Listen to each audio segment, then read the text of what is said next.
Tonight on Reporting Scotland, a 19-year-old pleads guilty to killing 3 of his friends by dangerous driving near Dumfries.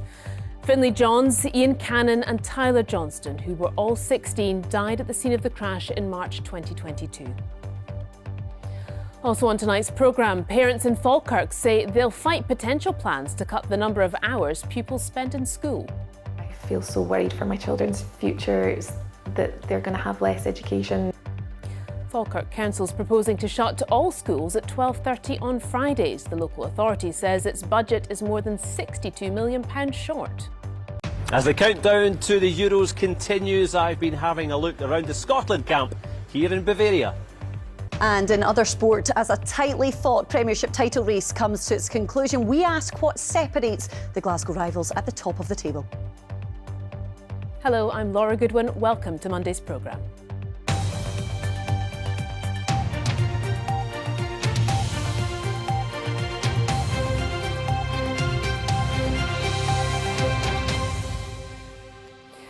Ian Cannon, Finlay Johns and Tyler Johnston.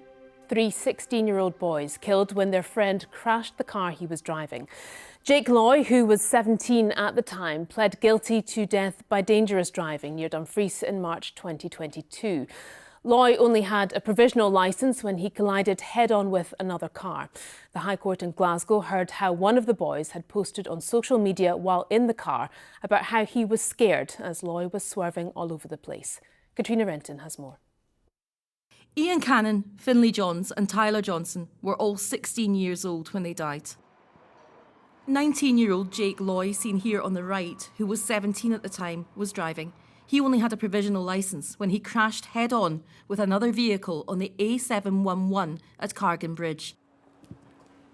Today, a large group of family and friends of the boys who died came to court to hear Loy plead guilty to causing death and serious injury by dangerous driving.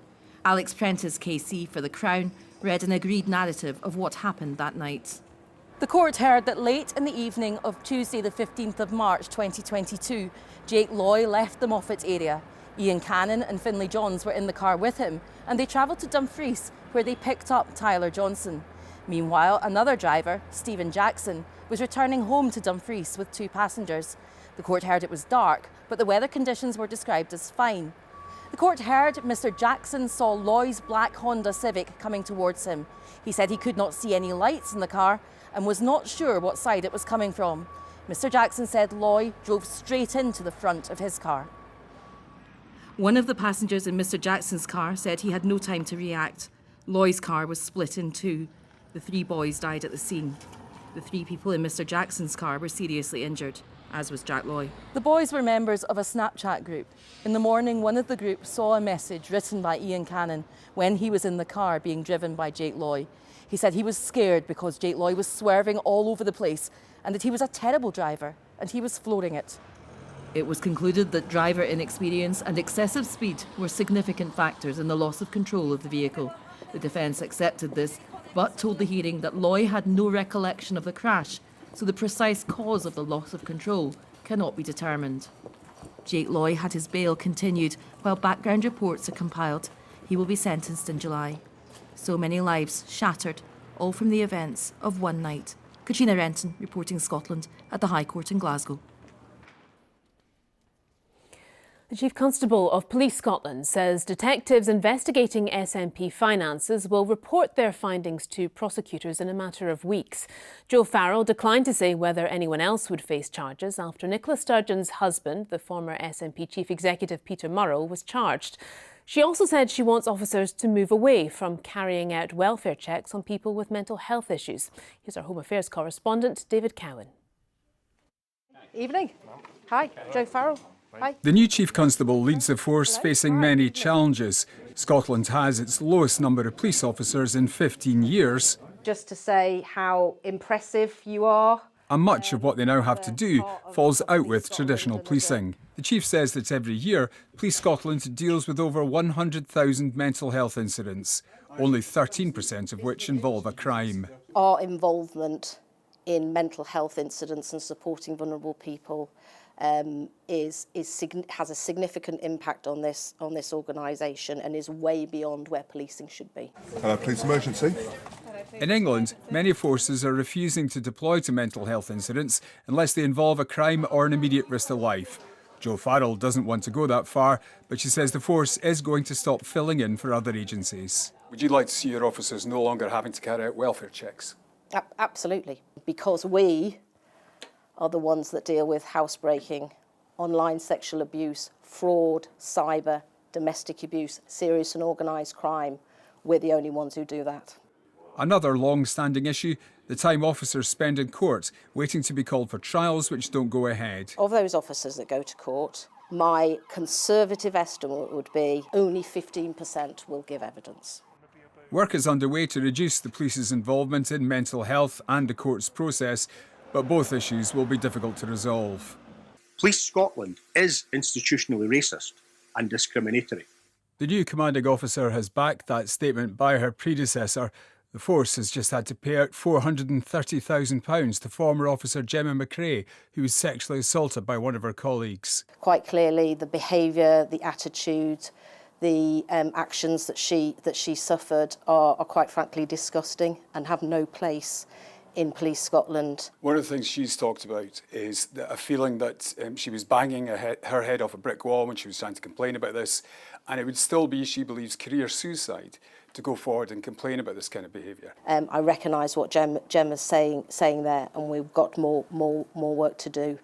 The Chief was willing to provide the briefest of updates on Operation Branchform, the investigation into the SNP's funding and finances. It's coming up for 3 years since that inquiry started. The next milestone in that case would be the sending of a standard prosecution report to the Crown Office. When's that going to happen? So I anticipate that will happen in a matter of weeks. And then it would be up to the Crown to take it forward? Yes, it will. She declined to say whether anyone else will face charges alongside former SNP Chief Executive Peter Murrell, who's been accused of embezzling SNP funds. It is far too early to tell whether Jo Farrell will make an impact on the force's challenges, old and new.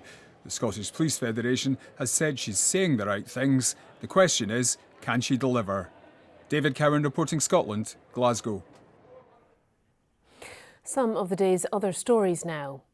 A woman has died after becoming unwell at the Sky Live Music Festival in Portree. Police Scotland say emergency services were called just before midnight on Saturday. The Scottish Ambulance Service attended, but the woman was pronounced dead at the scene. There are not thought to be any suspicious circumstances. An Uber driver who knocked over and killed his passenger has been jailed for more than 7 years. The High Court in Kilmarnock heard that Cunitha Lincoln Mahanthus left Christopher Hanton for dead in Glasgow city centre. He'd ordered Mr Hanton from Christon in North Lanarkshire out of his taxi moments after picking him up in George Street in August 2023. As Mahanthus turned the vehicle to drive away, he struck Mr Hanton, who fell and hit his head. A row has broken out over moves by a council which could lead to children spending less time in school. Parents in Falkirk are fighting proposals to cut teaching time by up to 2.5 hours a week.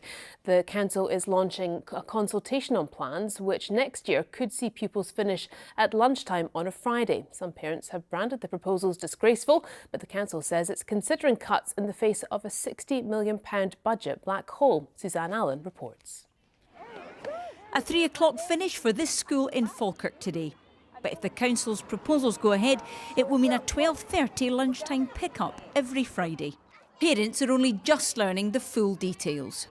At the moment, this is just a suggestion from Falkirk Council. It's looking for parents' views and feedback. What it means is that schools on a Friday will all shut at 12:30. So if you're a primary school pupil, that means you'll get 2.5 hours less a week. For a secondary school pupil, a little bit less than that. In other council areas like Edinburgh, schools already close early on a Friday, but make up the time elsewhere. But Falkirk's plan would lead to less class time overall for children. Parents are worried about the cost and availability of childcare, but the main concern for many is their child's education. I feel so worried for my children's future, that they're going to have less education or they're going to have a harder time at school trying to attain that. You know, the attainment gap potentially is going to widen for Falkirk kids, and it just seems not right that we are going to have less education than everybody else. And that's worrying Scotland's largest teaching union too. So it's very concerning because effectively what Falkirk Council is proposing is a cut to the number of learning hours for both primary and secondary aged pupils. And this is at a point in time when we are seeking to reduce the poverty-related achievement and attainment gap and raise attainment and standards for all young people. It just does not make sense. Falkirk Council is trying to plug a gap of £62 million in its finances. This cut would save around £6 million. A similar plan was proposed several years ago before being dropped. We understand parents and carers are concerned about the potential impacts of proposed changes. The ultimate goal of any proposed change is to address the Council's significant budget deficit while continuing to ensure high-quality education for all our pupils. The Scottish Government told us it's concerned at the suggestion of cuts to learning hours and says that this would not be acceptable. Suzanne Allen, reporting Scotland, Falkirk. Plans to redevelop a former oil and gas fabrication yard have secured a £100 million business loan from UK and Scottish Government-backed banks. Work has now started on a new port at Ardesir near Inverness, which will look to support offshore wind farms. Ian McInnes has more. A sleeping giant ready to be awoken. 3, 2, 1, go! Ardesir welcomed John Swinney to the start of his first full week as First Minister, as he broke ground on the latest phase of a huge project to support the renewable industry. This development at Ardesir will anchor offshore wind production and development in the Highlands, and it will give Scotland a leading edge in the global market for renewable energy. It's such a contribution towards the economic development and growth of the Highlands, but it's also a significant contribution to the government's agenda to deliver the net zero agenda within Scotland. This was, of course, an oil and gas fabrication yard in the 70s and 80s, giving work to thousands in what was then a growing industry. This site lay dormant for almost 20 years, and there have been a number of false dawns over the years. However, the hope is that today's funding announcement will see this place turn into a renewables hub and see this huge site transformed. Ultimately, I'd like to see £1 billion invested in this site and 3,000 permanent jobs. That would be success for us. The type of people that we're trying to get to this site are, first of all, the developers of the wind projects out in the North Sea, but more importantly, what will provide the real long-term jobs are manufacturers who will come here and make the components required for offshore wind.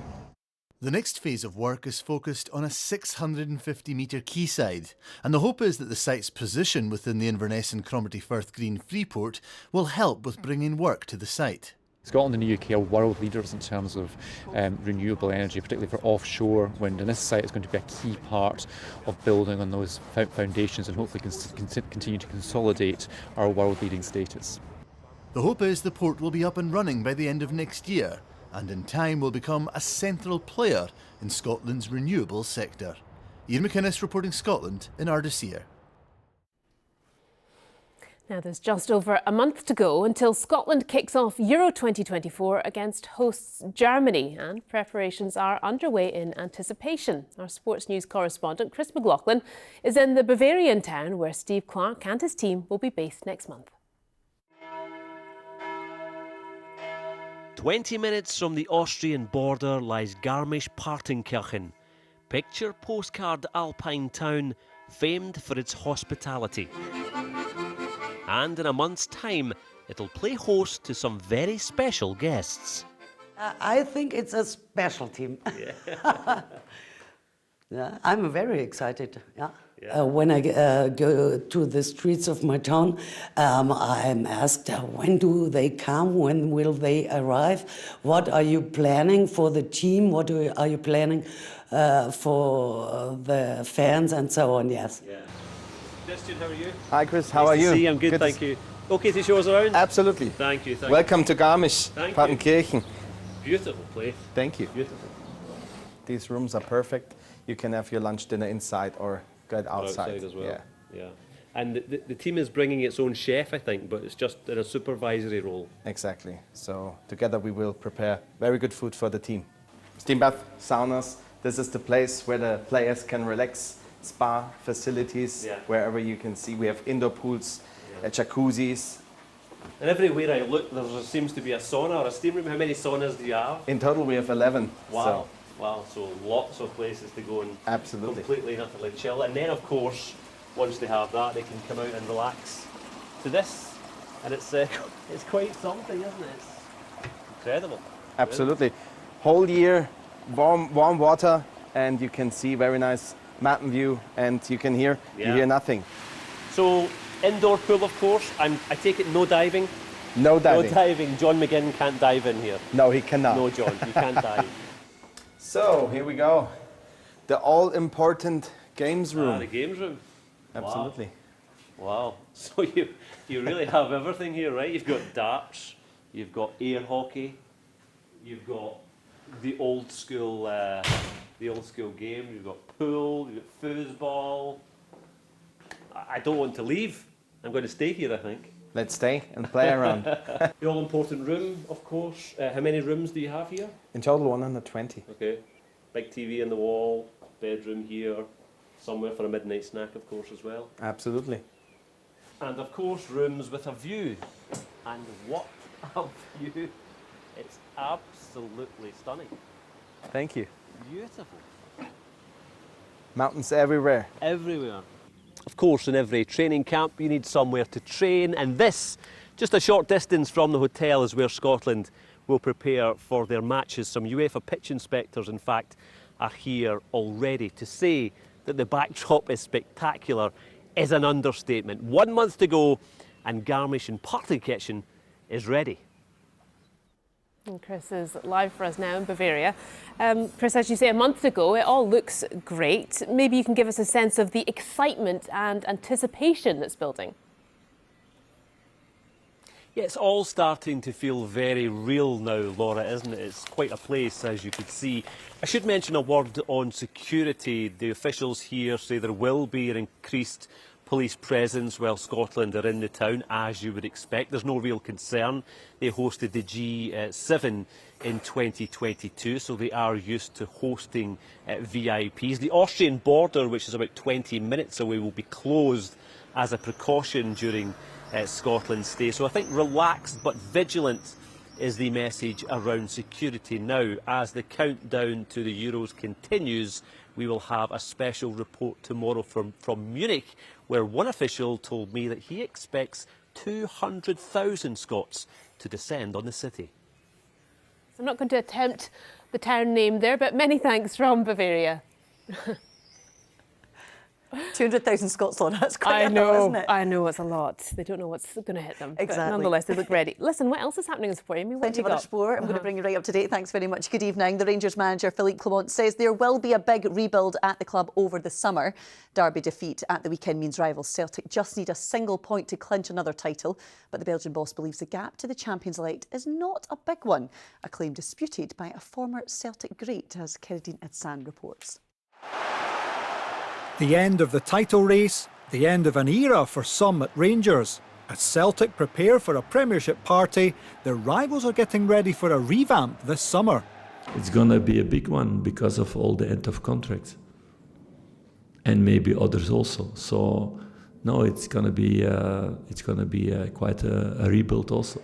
So you want to keep foundations of this season also. You don't want to start from zero again. So we need to find a good balance in that. And doing smart things for now, but also for the future of the club. That future involves trying to overtake Celtic, who were once again 2 goals ahead in a decisive derby match before Rangers reacted. A first goal in the fixture for the number 9 made a contest of it, and he, like his manager, doesn't feel there's much of a gap between the sides. I think these teams are really close to each other in terms of quality and a lot of aspects. And yeah, we need to find some new energy after a difficult weekend. A weekend which leaves Celtic tantalisingly close, 6 points clear with 6 to play for and a better goal difference. If Rangers don't beat Dundee tomorrow or Celtic get at least a point at Kilmarnock on Wednesday, the champagne can officially be uncorked. Points-wise, does it suggest that the league's tight? Yeah, it does. But I think continuity and the way of playing, I think Celtic there's a big gap there. I think Brendan was a great pair of hands for the Celtic board on that side of it. And if he wins this title, it's a brilliant achievement. With a big rebuild coming in the summer, some of the Rangers squad will be playing their last match for the club when they turn up here tomorrow to play Dundee. The manager wants them to play for pride, for honour, and to postpone Celtic's title celebrations, however temporarily. Kerry Nidsan reporting, Scotland, Glasgow. Hibernian head coach Nick Montgomery says he's confident he'll be given time by the board after suffering a 4-0 defeat at home to Aberdeen yesterday, which has seen the pressure mount on his job. The club have just one win in their last 6 games, and their slump comes on the back of a club statement which said results and performances must improve. Montgomery, though, remains optimistic. I'm confident because that's, when I came to the club, it was that was what we spoke about, was getting through this season, trying to reach the targets, but also knowing that the club's in a transition. There's a Black Knight investment. That's not happened now. That's going to be something for the future. I'm confident that unless something's changed, the plan was always to rebuild certain areas. It's not changed since that statement came out, then, no? No, nothing's changed since that statement came out. Well, and yet another title-defining weekend in the SWPL. Celtic and Rangers both secure Champions League football next season as the title race comes down to the final 2 games. Celtic extended their goal difference at the top of the table with a 3-0 victory over Partick Thistle to pile the pressure on their Glasgow rivals, who faced last year's champions Glasgow City. And it was this superb strike from Rachel McLaughlin that secured a 1-0 victory for Joe Potter's side and ended Glasgow City's slim chance of retaining their crown. This is what it looks like at the top of the table. Celtic and Rangers, they're level on points, but Celtic, as you can see, boasting a 15-point goal advantage with just the 2 games left to play, and that loss for Glasgow City solidifies a 3rd place finish for last year's champions. 3 points were big for us today. I think that's the feeling, and securing Champions League is massive for us. Missing out on it last year, managing to secure it this year in the last week of the season is big. I asked for players to turn up in big moments, and Rachel did that, managed to score a really good goal for us, and that's the difference today. And you absolutely take it. The performance might not be there, but the 3 points is. I think the most important is that we perform good, because that's when we know that we're the best team that we can be. And that's what the focus is going to be still going on forward. To rugby, and Edinburgh head coach Sean Everett has tipped Ewan Ashman to become a future first-choice hooker for Scotland following his impressive performance in their bonus point win over Zebra on Friday.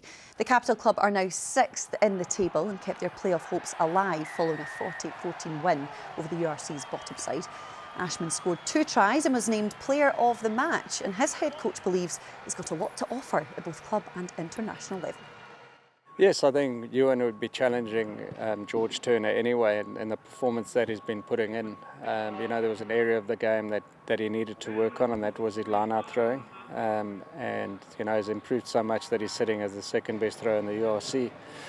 Strong ball carrier, strong defender, and good on the ground. And hopefully there will be an opportunity for him to be number 1. And Laura, just some quick news. Cameron Norrie suffering a 3rd round defeat at the Italian Open to Stefano Tsitsipas. So disappointment for him today. Oh dear, bit of a downer. I know. Never mind. Sorry, thank you. Thank you. Now, tonight on The 9, Laura McKeever hears from a man who's deciding whether to take a test to find out if he has a hereditary form of Alzheimer's. At the moment, there's nothing that can be done. If I have the gene, just knowing that doesn't provide me with anything. And people often say, if I had the gene, I'd go on a round the world tour and that sort of thing. But you're not given a bag of money, So it wouldn't change anything. But in all honesty, I don't really want it to. I actually quite like my life. I like my job. I've got good friends. A consultant once said to me, what big changes would you make? And the answer is, I probably wouldn't make any changes, to be honest. And you can see more on that story on The 9. Right, time now for a look at the weather with Christopher. What a lovely weekend we had. Yeah, all that warm sunshine on Friday and Saturday, then the Aurora Borealis as well, if you were lucky enough to see it. Of course, the thundery breakdown yesterday as well, and a real mix of conditions today as well, Laura. Thank you very much indeed. Well, a very good evening to you. Yes, we've had some decent spells of sunshine for some parts of the country today. Temperatures 23 degrees. But the cloud has been building and the rain has been moving in as well. This is the radar from the last few hours. You can see that wet weather pushing in from the west-southwest. This is the satellite picture now, the view from space. You can see it's all connected to this weather front, this weather system, which is an area of low pressure and sticking with us through the week, but it's not particularly potent, thankfully. This is the next few hours. There's the rain working its way inland and northwards. Some heavier bursts within it at times, perhaps not quite reaching the east coast actually, but it certainly means temperatures for many holding into the low teens. So quite a close feel in places. In the east, a little bit cooler, a little bit fresher. To tomorrow, and for many areas it's cloudy with outbreaks of rain, certainly through central and southern Scotland. Best of any dry and bright weather likely Caithness, Orkney, perhaps in towards Murray and northern Aberdeenshire as well. So by mid-afternoon for much of the central lowlands in the south, it's cloudy with rain at times. Bit of brightness towards the Solway there, and temperatures in the west 18 to 20 Celsius. Again, a bit of a close feel. In the east, it's a little bit cooler, but like today, there'll be some low cloud around some North Sea coast. Some sunshine towards Speyside, in towards the far north, and certainly across Orkney and Shetland. More of a breeze around the north coast and the east as well. Tomorrow evening and tomorrow night, still cloudy and wet with outbreaks of rain, although that wet weather tending to sort of fizzle out. And, you know, for the rest of the week, we do have low pressure nearby, but as I mentioned, it's not particularly potent. So there'll be some sunshine. There'll also be some showers and some cloud. Here's the detail then for Wednesday. You can see we've got a stripe of cloud down central parts of the country with a few showers at times either side of it, but equally some sunnier skies. And through the week, it'll always be warmest in the west, up to around 22 degrees. With that breeze coming off the North Sea, if you're right on the east coast, a bit of a cool feel has to be said.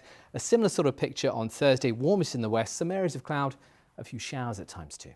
That's the forecast for now. Thank you very much, Christopher. Thank you. Now, tonight's main news again. A teenager has admitted killing 3 friends by dangerous driving near Dumfries. Finlay Johns, Ian Cannon and Tyler Johnston, who were all 16, died at the scene in March 2022.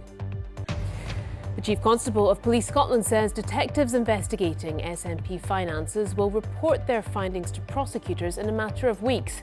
Joe Farrell declined to say whether anyone else would face charges after Nicola Sturgeon's husband, the former SNP Chief Executive Peter Murrell, was charged. And parents in Falkirk are fighting proposals to cut teaching hours. The council is launching a consultation on plans which would see pupils finish at lunchtime on a Friday. And that's where we leave you. I'll be here with your late news at around 10:30. Until then, from everyone on the team, do enjoy the rest of your evening. Bye-bye.